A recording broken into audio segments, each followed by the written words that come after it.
Lecture du livre de la Genèse.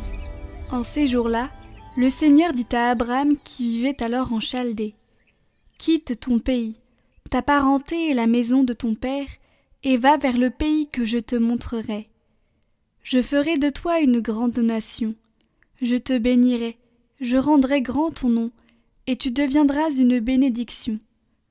Je bénirai ceux qui te béniront, celui qui te maudira, je le réprouverai.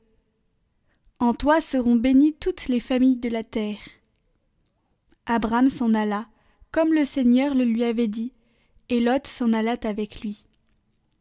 Abraham avait 75 ans lorsqu'il sortit de Haran. Il prit sa femme Saraï, son neveu Lot, tous les biens qu'ils avaient acquis, et les personnes dont ils s'étaient entourés à Haran. Ils se mirent en route pour Canaan, et ils arrivèrent dans ce pays. Abraham traversa le pays jusqu'au lieu nommé Sichem, aux chênes de Morée. Les Cananéens étaient alors dans le pays. Le Seigneur apparut à Abraham et dit : « À ta descendance, je donnerai ce pays. » Et là, Abraham bâtit un autel au Seigneur qui lui était apparu. De là, il se rendit dans la montagne à l'est de Béthel, et il planta sa tente, ayant Béthel à l'ouest et Haï à l'est.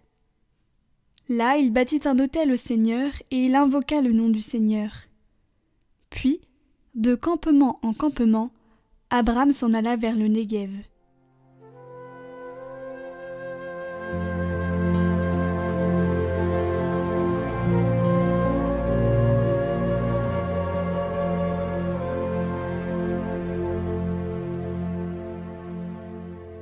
Heureux le peuple que le Seigneur s'est choisi pour domaine.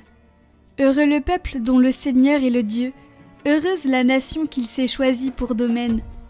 Du haut des cieux, le Seigneur regarde. Il voit la race des hommes.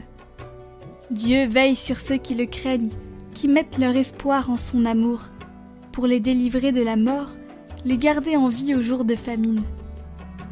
Nous attendons notre vie du Seigneur. Il est pour nous un appui, un bouclier. Que ton amour, Seigneur, soit sur nous, comme notre espoir est en toi.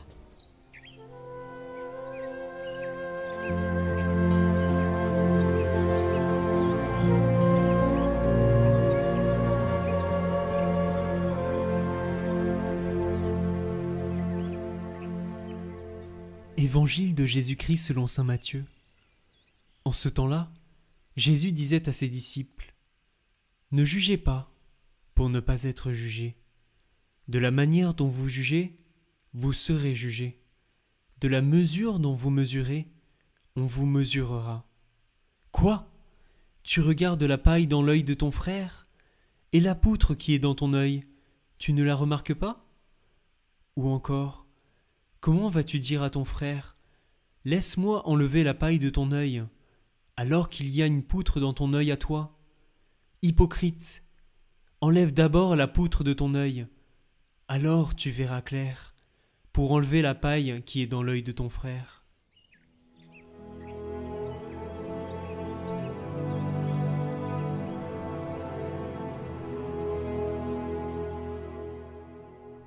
Dieu nous regarde ainsi. Il ne voit pas en nous des erreurs irrémédiables, mais il voit des fils qui se trompent. L'optique change, elle ne se concentre pas sur les erreurs, mais sur les fils qui se trompent. Dieu distingue toujours la personne de ses erreurs. Il sauve toujours la personne, il croit toujours dans la personne et est toujours prêt à pardonner les erreurs. Nous savons que Dieu pardonne toujours. Demandons-nous alors quel genre de paroles nous utilisons. Des paroles qui expriment l'attention, le respect, la compréhension, la proximité, la compassion, ou bien des paroles qui visent principalement à nous glorifier devant les autres. De plus, Parlons-nous avec douceur ou bien polluons-nous le monde en répandant du poison, en critiquant, en nous plaignant, en alimentant l'agressivité diffuse? Avec notre langue, nous pouvons aussi alimenter les préjugés et même détruire. Avec la langue, nous pouvons détruire nos frères. Les commérages blessent et la calomnie peut être plus tranchante qu'un couteau. Les paroles que nous utilisons expriment la personne que nous sommes. Mais parfois, nous prêtons peu d'attention à nos paroles et nous les utilisons de façon superficielle. Mais les paroles ont un poids. Elles nous permettent d'exprimer des pensées et des sentiments, de donner voix aux peurs que nous avons et aux projets que nous voulons réaliser, de bénir Dieu et les autres.